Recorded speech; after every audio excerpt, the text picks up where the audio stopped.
Olá. Hoje a gente retoma a discussão dos conceitos essenciais relacionados ao planejamento tributário. A gente segue a nossa discussão agora da unidade número 2, onde a gente vai discutir os principais requisitos do planejamento tributário. A gente tem 4 grandes requisitos do planejamento tributário, 4 grandes preocupações que a gente tem que ter antes de adotar qualquer planejamento tributário. A primeira delas é a atuação antes do fato gerador, a segunda, interpretação restritiva de benefícios, terceira, utilização precisa de lacunas e quarta, adoção de substrato econômico. Tá frisando aqui essa última, né, essa adoção de substrato econômico. O conceito de substrato econômico talvez seja um dos mais importantes conceitos que a gente vai estudar durante todo o nosso assunto. Tá? Então, muito importante esse conceito. Vamos lá. Atuação antes do fato gerador. Pessoal, planejamento tributário só existe antes do fato gerador, né? Para que eu possa gozar de uma carga tributária menos intensa, tá?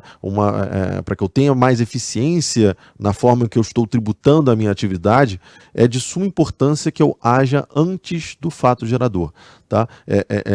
Para que eu possa gozar dessa carga tributária menos intensa, é importante que, por exemplo, eu haja na minha atividade mudando a fórmula do meu produto, por exemplo, para que quando eu passe a vender esse produto ele goze de uma carga tributária menos intensa. Então eu tenho que realizar todas as ações necessárias à implementação do meu planejamento antes de, eventualmente, praticar a minha atividade. Né? De nada adianta eu mudar a fórmula do meu produto depois de ter vendido. Aquelas vendas que eu vendi antes de realizar essa antes de eu readaptar a realidade da minha atividade, elas não serão tributadas com essa alíquota mais vantajosa. Elas irão manter essa forma de tributação antiga. Tá? Então, para que eu goze desses benefícios, eu tenho que adaptar primeiro a minha atividade, né? Para que então eu possa começar a me beneficiar desse meu planejamento tributário. Então, antes do fato gerador, eu tenho planejamento tributário. Depois do fato gerador, eu vou entrar em ilícito caso eu tente, de algum modo, simular para o governo que eu estou sendo tributado por uma alíquota menos intensa. Tá? Então, se eu quero me beneficiar de qualquer planejamento tributário, vou agir antes de, eventualmente, praticar a minha atividade, antes de vender o meu produto, antes de prestar o meu serviço. Interpretação restritiva de benefícios. Pessoal, de um modo geral, quando a gente vai interpretar qualquer legislação tributária, a gente pode aplicar em cima daquela legislação a interpretação de um texto comum. Ou seja, eu vou ler o que aquele dispositivo legal trouxe e vou tentar entender o que o ente, né, o que aquele legislador quis dizer com aquilo. E em cima desse meu entendimento, eu vou então aplicar isso nas minhas atividades. No entanto, se a gente estiver falando de qualquer norma legal que trouxe um benefício fiscal, a minha interpretação tem que ser a mais restritiva possível. Se eu estiver falando de suspensão ou exclusão do crédito tributário, outorga de isenção ou dispensa de cumprimento de obrigações tributárias acessórias, a minha interpretação tem que ser a mais restritiva possível, tem que ser o mais literal possível ao aplicar isso na minha realidade. Então, para que eu possa gozar de qualquer benefício fiscal, a minha atividade tem que estar exatamente encaixada naquela hipótese trazida pela legislação. Por exemplo, se amanhã surge um benefício fiscal para quem importa café em grãos e eu hoje importo café em pó, eu não vou ter direito a esse benefício fiscal. Para que eu possa gozar desse benefício fiscal, eu vou então o quê? Agir junto do meu fornecedor para que ele não me envie mais café em pó, mas que ele agora me envie café em grãos. Na medida que eu passo então, né, eu ajo antes do fato gerador, passo então a importar café em grãos, eu posso me beneficiar desse benefício trazido pela legislação. Tá? Para vocês terem ideia de como específico, né, eu dei um exemplo hipotético, mas existe um exemplo aqui no Rio de Janeiro, por exemplo, onde o governo estadual quis incentivar quem comercializava papéis higiênicos de folha simples. Tá? Então, quem comercializava papéis higiênicos de folha dupla não teria direito ao benefício. Tá? Então, para vocês terem uma ideia como literal pode ser um benefício fiscal e como é importante que a gente se encaixe exatamente naquilo que a legislação trouxe para a gente poder nos beneficiar dessa legislação. Caso a gente não se encaixe, é possível que amanhã ou depois a gente seja surpreendido com um questionamento da fiscalização. Beleza? Seguindo, utilização precisa de lacunas. Normalmente, né, os normativos tributários eles tributam uma série de situações, mas existem diversas outras hipóteses que ainda não existe nenhuma legislação que nos obrigue a pagar qualquer tributo em cima daquilo. É o caso das atividades que surgem de forma repentina, né? A gente está vivendo aí uma realidade onde toda hora a gente surge um serviço novo que antigamente não existia. A gente vê aí o Uber, a gente vê o Airbnb, a gente vê Netflix, uma série de grandes serviços que hoje são essenciais para a nossa realidade que antigamente não existiam. E nessas situações, né, a gente vê constantemente o surgimento de lacunas, ou seja, situações na legislação, atividades que a legislação ainda não tributa. Tá? Quando a gente está diante dessas lacunas, onde a gente não encontra legislação que nos obrigue a pagar tributo em cima daquilo, isso vai acabar sendo a melhor dos mundos para o planejamento tributário, porque nós simplesmente não teremos que pagar nenhum imposto em cima daquilo, já que não há nenhuma hipótese legal que nos imponha a necessidade de pagamento de tributo em cima daquilo. E o que vai nos garantir esse direito é exatamente o que está no artigo 108 do CTN, o emprego da equidade, o emprego da analogia não poderá resultar na exigência de tributo não previsto em lei.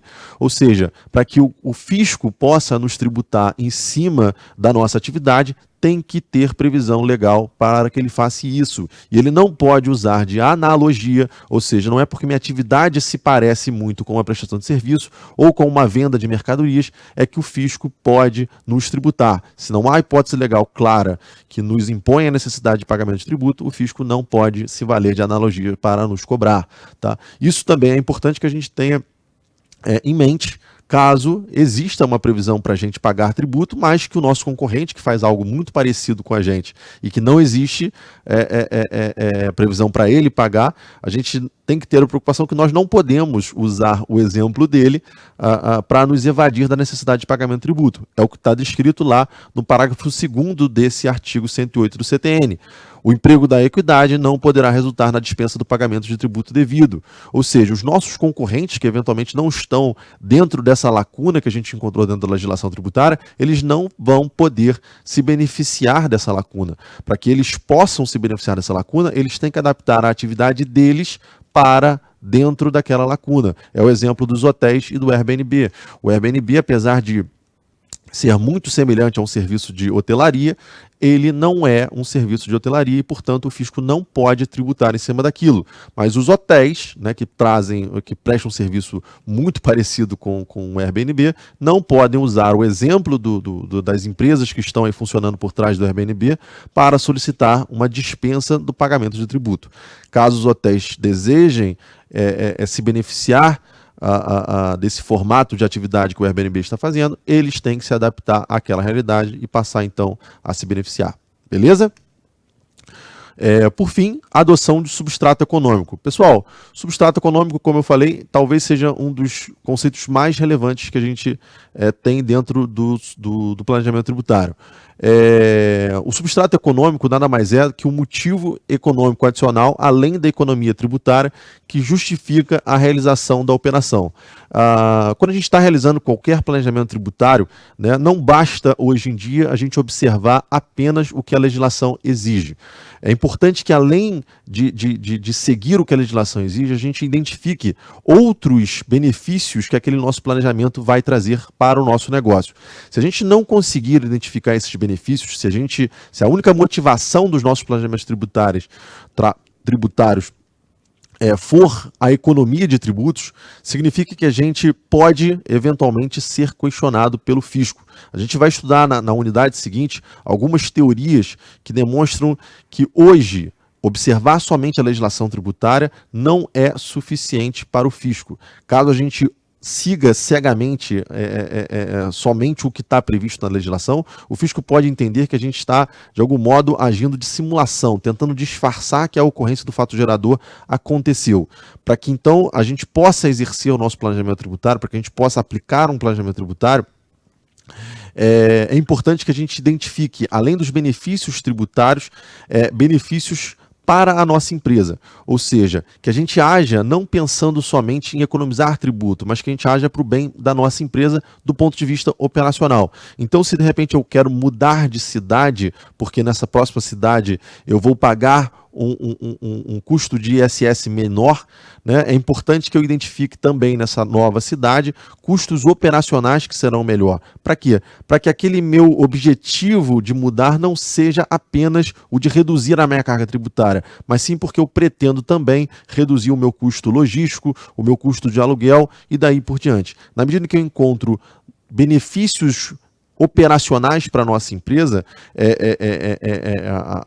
a motivação do meu planejamento tributário deixa a ser o de apenas reduzir a minha carga tributária e passa a ser agora o de reduzir o custo operacional da minha empresa. Ou seja, é uma decisão que eu estou implementando que faz sentido para o meu negócio e por isso eu fiz dessa forma. Não foi porque eu quis, de algum modo, simular, né, dissimular a ocorrência de um fato gerador de um tributo. Eu agi pensando no meu negócio, em transformá-lo mais eficiente. Na medida que a gente tem decisões de planejamento tributário que tenham esse respaldo, que eu consiga dizer isso com segurança, que eu estou agindo para o bem da minha empresa, né, dentro de uma lógica comercial para o meu negócio, o fisco não consegue desconsiderar, né, desconstituir o meu planejamento tributário e eu tenho um planejamento tributário muito mais robusto, muito mais seguro. Beleza? Com isso, a gente fecha aqui a discussão da nossa unidade 2 do módulo 1.